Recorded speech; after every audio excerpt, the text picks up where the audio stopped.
Class 11th का अध्याय number 4 है, जिस चैप्टर का नाम है प्राणी जगत।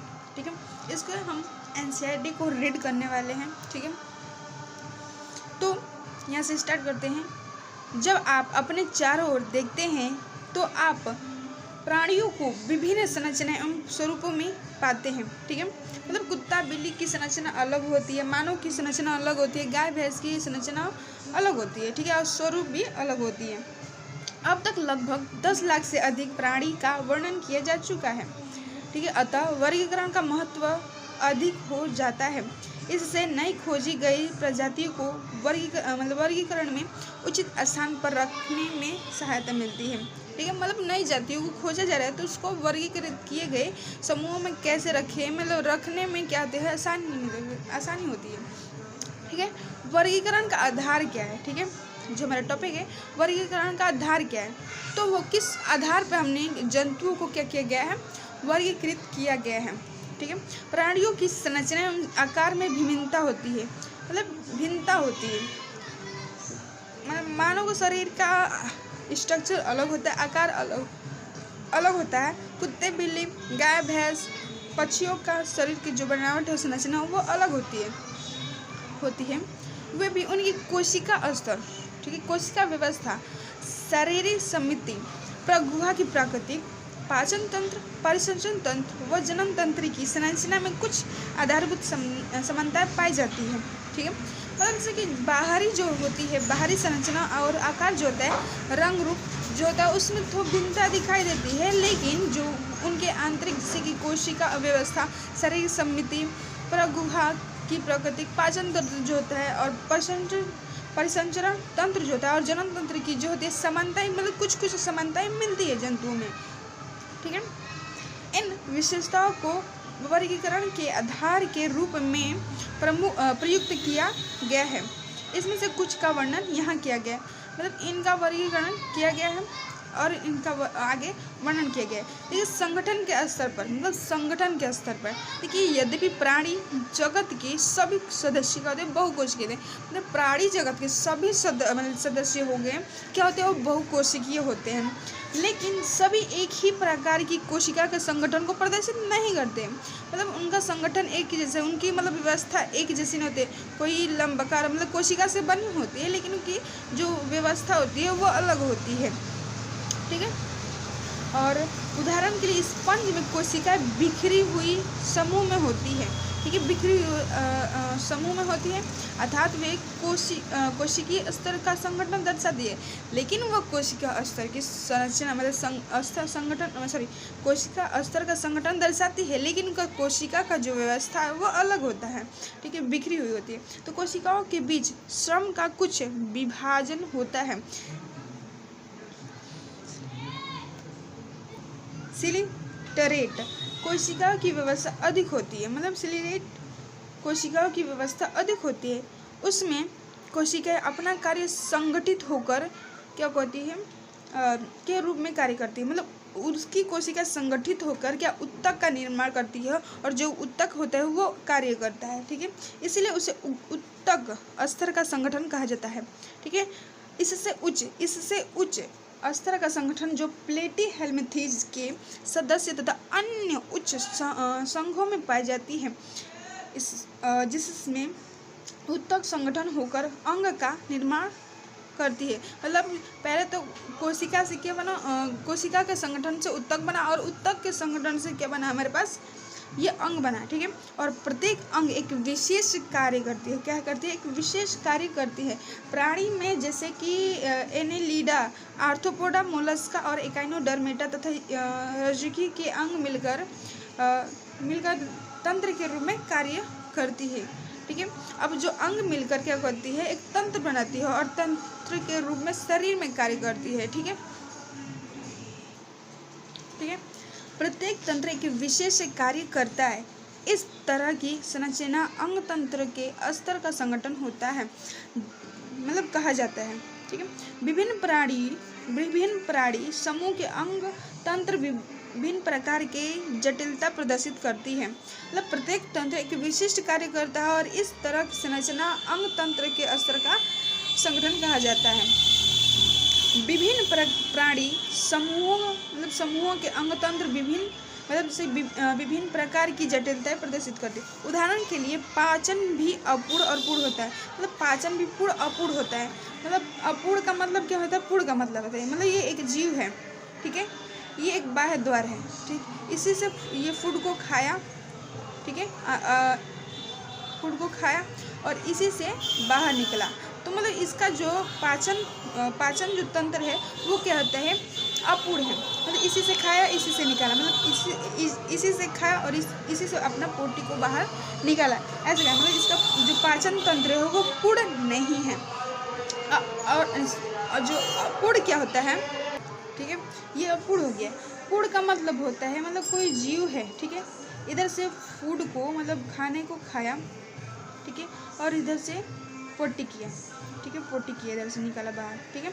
तो इसका जो पाचन तंत्र है वो पूर्ण है। मतलब अपूर्ण का मतलब जिसे वो खाया उसी से अपने पचे हुए भोजन को बाहर निकाल रहा है। पूर्ण का मतलब हुआ एक ओर से खाया एक ओर से निकाला, तो ये पूर्ण हो गया, ठीक है। तो आगे देखते हैं। अपूर्ण पाचन तंत्र में एक ही बाह्य द्वार होता है जो मुख और गुदा दोनों का कार्य करता है। और मतलब मुख इसी से खाया और गुदा मतलब जो होता है पोटी करने वाला उसको गुदा बोलते हैं। तो इधर से निकाला, ठीक है। तो जो मुख है और गुदा एक ही से काम चल रहा है, एक ही मतलब जैसे एक ही द्वार से दोनों काम हो रहा है, खा भी रहा है और निकाल भी रहा है। और पूर्ण में क्या हो रहा है, एक से खा रहा है एक से निकाल रहा है, तो ये पूर्ण हो गया, ठीक है। जो मुख्य द्वार दोनों का कार्य करता है, जैसे में प्लेटी हेल्मिथीज में आते हैं। और पूर्ण पाचन तंत्र में दो बाह्य द्वार होते हैं, एक ये मुख हो गया, मुख, और ये हो गया गुदा, ठीक है, गुदा। दो होते हैं मुख और तथा गुदा। इसी प्रकार पाचन तंत्र भी दो प्रकार के का होता है, एक खुला होता है एक बंद होता है। तो खुले पाचन तंत्र में रक्त का बहाव हृदय से सीधे बाहर भेजा जाता है तथा कोशिका एवं उत्तक उसमें डूबे रहते हैं। मतलब मच्छर का एग्जाम्पल हम ले सकते हैं। जो होता है मच्छर में क्या होता है, जो ब्लड होता है वो हृदय से निकल कर मतलब कोशिका नहीं क्या बोलते हैं, धमनियाँ शिराओं में नहीं जाकर वो डायरेक्ट शरीर में फैल जाता है और उसी में सब कोशिका उत्तक क्या होते हैं, डूबे होते हैं। उसके पीछे वाले भाग में देखेंगे तो ब्लड क्या होता है, इकट्ठा होता है।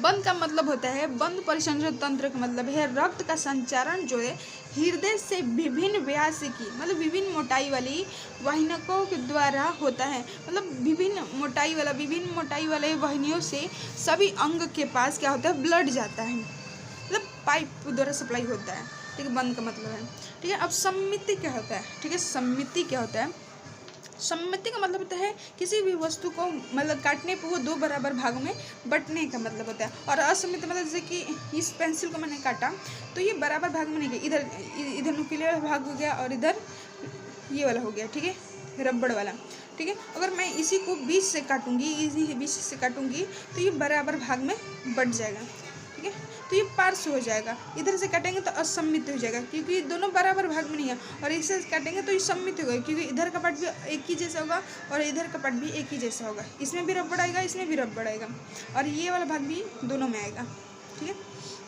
तो प्राणी को सम्मिति के आधार पर भी श्रेणीबद्ध किया जा सकता है। स्पंज मुख्यतः असम्मिति होते हैं। जो स्पंज जो होता है, जो पोरीफेरा कहते हैं, वो असम्मित प्रकार के होते हैं। उनको काटने पर वो हमें मतलब स्पंज क्या होते हैं, ऐसे होते हैं, तो उसको काटेंगे तो बराबर भाग में नहीं बटेगा, ठीक है। अर्थात किसी भी केंद्रीय अक्ष से गुजरने वाली रेखा उन्हें दो बराबर भागों में विभाजित नहीं करता है, ठीक है। जब किसी भी केंद्रीय अक्ष से गुजरने वाली रेखा प्राणी के शरीर को दो समरूप भागों में विभाजित करता है तो उन्हें अर्य सम्मिति कहते हैं, ठीक है। समझ में आया। अब मान लीजिए कि एक मान लीजिए सिंपल सा केक है, ये गोल, ठीक है, सिंपल सा केक है। मैं इधर से काटूंगी तो भी बराबर कटेगा, इधर से काटेंगे तो भी दो समांतर भागों में कटेगा। फिर ऐसे भी किसी भी केंद्रीय अक्ष से गुजरेगा जो रेखा उसको दो बराबर भागों में क्या कर देगा, काट देगा। इसका मतलब होता है ये है अर्य। किसी भी अक्ष से काटने पर वो दो बराबर भागों में बट जाए उसको क्या बोलते हैं, अर्य। जैसे कि रोटी लेते हैं, रोटी को किसी भी केंद्रीय अक्ष से काटेंगे तो वो बराबर भाग में दो समांतर भागों में बटेगा। अब देखिए अर्य सम्मिति होते हैं सिलेटरेट, सिलेटरेट,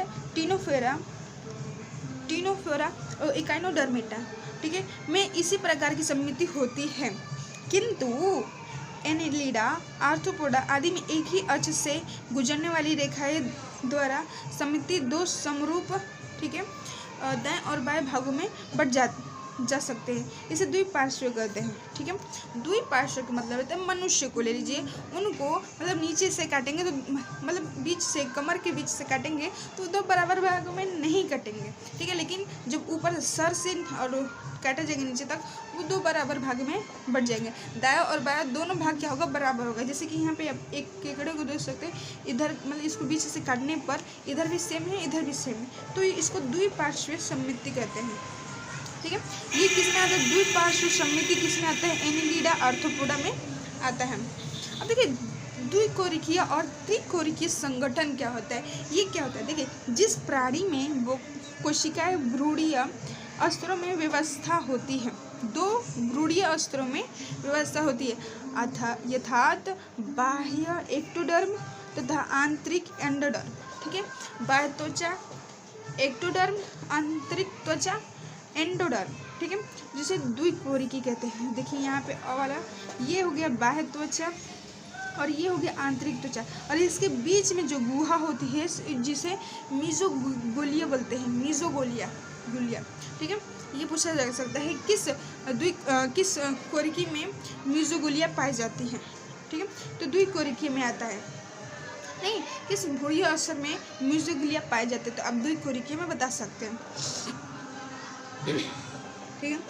जिससे सिलेटरेट, ठीक है, वे प्राणी जिसके विकासीय भ्रूण में तृतीय भ्रूणीय स्तर मीजोडर्म होता है, त्रिकोरिक कहलाते हैं। जैसे प्लेटीहेल्मिन्थीज से रजुकीय तक, मतलब प्लेटीहेल्मिन्थीज से लेकर रजुकीय तक के प्राणी में क्या करते हैं कि में क्या होता है, मतलब जो होते हैं वो कहते हैं त्रिभ्रूणीय स्तर होती है, जिसमें यहाँ पर आप देख सकते हैं ये हो गया बाह्य त्वचा, ये आंतरिक त्वचा, और इसके बीच में जो होता है मीजोडर्म होता है, जैसे एक्टोडर्म, एंडोडर्म और मीजोडर्म, इसको त्रिकोरिक होता है।